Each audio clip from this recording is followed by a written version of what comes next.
तो resolving power microscope का हम लोग देख रहे हैं। तो ये माइक्रोस्कोप में एक ही लेंस होता है, सिंपल माइक्रोस्कोप में कितना लेंस है, एक ही लेंस। अगर कंपाउंड माइक्रोस्कोप क्वेश्चन में आ जाए तो कंपाउंड माइक्रोस्कोप के लिए ऑब्जेक्टिव लेंस का लेंगे। कौन से लेंस को कंसीडर करेंगे यहाँ, ऑब्जेक्टिव लेंस, जो ऑब्जेक्ट के पास है। तो ये ऑब्जेक्टिव लेंस है जिसका अपर्चर ए है, टोटल यहाँ से यहाँ तक ओपनिंग ए है, और उसका हाफ यानी रेडियस a/2 है। तो इसका रेडियस a/2 और ऑब्जेक्ट यहाँ पे रखा हुआ है बी ऑब्जेक्ट एक, और एक ए है पॉइंट ऑब्जेक्ट। ये दोनों पॉइंट ऑब्जेक्ट हैं बी एंड ए। a/2 इसका रेडियस है और इसे u डिस्टेंस पे रखा हुआ है ये।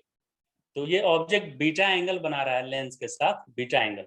तो ए पॉइंट का इमेज रे डायग्राम अगर बनाए कॉन्वेक्स लेंस के लिए तो इसका इमेज यहाँ पे बन रहा है, और बी पॉइंट का इमेज इस बी डैश पॉइंट पे बनेगा, और ए का इमेज ए डैश पे बनेगा। अगर ये एंगल बीटा है तो tan बीटा इक्वल टू लिख सकते हैं a/2 upon this value u। तो tan बीटा को लिखा हुआ है यहाँ, tan beta equal to a/2 upon u, यानी कि a/2u tan बीटा का वैल्यू हो गया।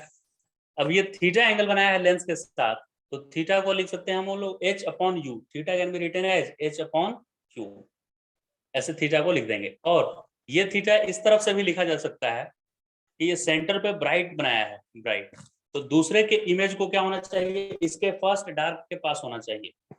ये ए इमेज अपना इसका जो फर्स्ट डार्क है वहां पे बनाएगा, तब जस्ट रिजॉल्व होगा।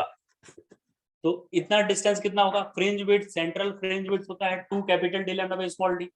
तो सेंट्रल फ्रिंज विड्थ का आधा डिस्टेंस है ये y, तो y इक्वल टू इसका हाफ कर देंगे तो डी लैम्डा बाई स्मॉल है। तो theta equal to arc upon radius से ये y और इसका रेडियस d है, यहाँ से यहाँ तक क्या लेंगे d। ये स्मॉल एंगल है इसलिए ये लेंथ और ये लेंथ दोनों लगभग इक्वल होगा, और वो कैपिटल D के इक्वल होगा।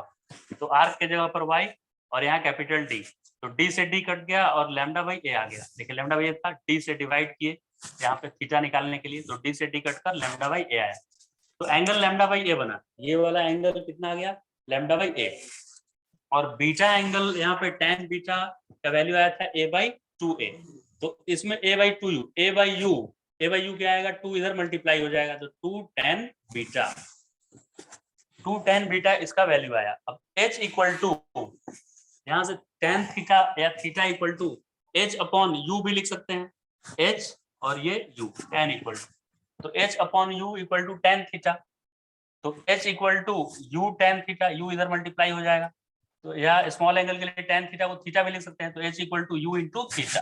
और थीटा यहाँ पे है लैम्डा बाई a आया है, ये थीटा कितना आया है, लैम्डा बाई a, तो थीटा को मैं लिख दिया लैम्डा बाई a। तो h equal to u lambda by a, h equal to u lambda by a, ये लिखा मैंने वहां से। अब यहाँ पे a बाई u दिया है, लेकिन मुझे u बाई a चाहिए, तो इसका रेसिप्रोकल होगा, तो यानी ये 2 tan बीटा नहीं होकर 1/2 tan बीटा होगा। तो लैम्डा और u बाई a को मैंने लिख दिया 1/2 tan बीटा, तो लैम्डा और 2 tan बीटा 2। अब tan बीटा को स्मॉल एंगल के लिए sin बीटा भी लिख सकते हैं, स्मॉल एंगल के लिए sin थीटा इक्वल टू भी थीटा, और tan थीटा भी थीटा होता है, तो tan बीटा को मैं sin बीटा लिख सकता हूँ फॉर स्मॉल एंगल। तो h हो गया हमारा limit of resolution. Limit of resolution मतलब ये मिनिमम डिस्टेंस है जिसके लिए ये इस लेंस से हम इन दोनों पॉइंट को सेपरेटली देख सकते हैं। मुझे कैसे पता चला कि सेपरेटली देख सकते हैं, क्योंकि ये फर्स्ट के मिनिमा के पास ये इमेज बनाया है, उसके लिए मैंने ये सॉल्व किया है। तो इसलिए h गैप वाले ऑब्जेक्ट को ये लेंस देख पाएगा सेपरेटली। तो h हो गया लिमिट ऑफ रिजोल्यूशन, और इसका रेसिप्रोकल को क्या बोलते हैं, रिजॉल्विंग पावर। जितना कम होगा लिमिट ऑफ रिजोल्यूशन उतना ज्यादा रिजॉल्विंग पावर होगा, मतलब अच्छा लेंस माना जाएगा। तो लिमिट ऑफ रिजोल्यूशन h है, तो रिजॉल्विंग पावर इसका रेसिप्रोकल होगा, तो 2 sin बीटा न्यूमरेटर में और लैम्डा नीचे आ जाएगा। तो ये रिजॉल्विंग पावर, और h को यहाँ पे बोलेंगे लिमिट ऑफ रिजोल्यूशन। अगर हम इसको बढ़ाना चाहते हैं कि रिजॉल्विंग पावर और अच्छा हो, तो ये वैल्यू क्या होना चाहिए, रिजॉल्विंग पावर ज्यादा होना चाहिए, उसके लिए लैम्डा को क्या होना चाहिए, कम होना चाहिए, रेसिप्रोकल है ना। या इससे अगर समझें तो अच्छा लेंस कौन मानेंगे, अच्छा इंस्ट्रूमेंट जिसका एज कम हो, जो कम डिस्टेंस वाले को देख पाए, लिमिट ऑफ रिजोल्यूशन जिसका कम हो। तो ये कम होगा कब, जब लैम्डा कम होगा।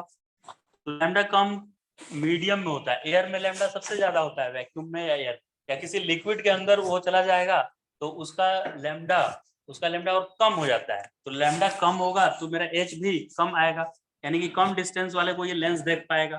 तो इसको कम करने के लिए वेवलेंथ को यहाँ पे हम लिक्विड कुछ यहाँ पे लिक्विड डाल सकते हैं यहाँ या ह्यूमन आई में लिक्विड ऑलरेडी लेंस और रेटिना के बीच ऑलरेडी लिक्विड होता है जो कि इसके वेवलेंथ को डिक्रीज कर देता है। तो कैसे डिक्रीज करता है? लैम्डा डैश इक्वल टू होगा लैम्डा अपॉन एन। अगर एन रिफ्रैक्टिव इंडेक्स का लिक्विड में ये रखा हुआ है पूरा सिस्टम, तो नया वेवलेंथ आ जाएगा एयर में वेवलेंथ अपॉन रिफ्रैक्टिव इंडेक्स। तो ये फॉर्मूला मॉडिफाई होकर हो जाएगा लिमिट रेसिप एच का वैल्यू लिखेंगे तो ये नया वैल्यू आ जाएगा, लैम्डा की जगह पर लिखेंगे लैम्डा अपॉन एन, तो ये 2n साइन बीटा भी लिख सकते हैं। वैसे ही रिजॉल्विंग पावर को क्या लिखेंगे? 2 साइन बीटा और लैम्डा की जगह पर लैम्डा अपॉन एन, क्योंकि अब तो वेवलेंथ चेंज हो जाएगा तो वो n ऊपर मल्टीप्लाई हो जाएगा, तो 2n sign beta by lambda, ये हो गया रिजॉल्विंग पावर। तो ये अब न्यूमेरिकल हम लोग सॉल्व करेंगे इस पे, रिजॉल्विंग पावर पे बेस्ड न्यूमेरिकल्स। देखिए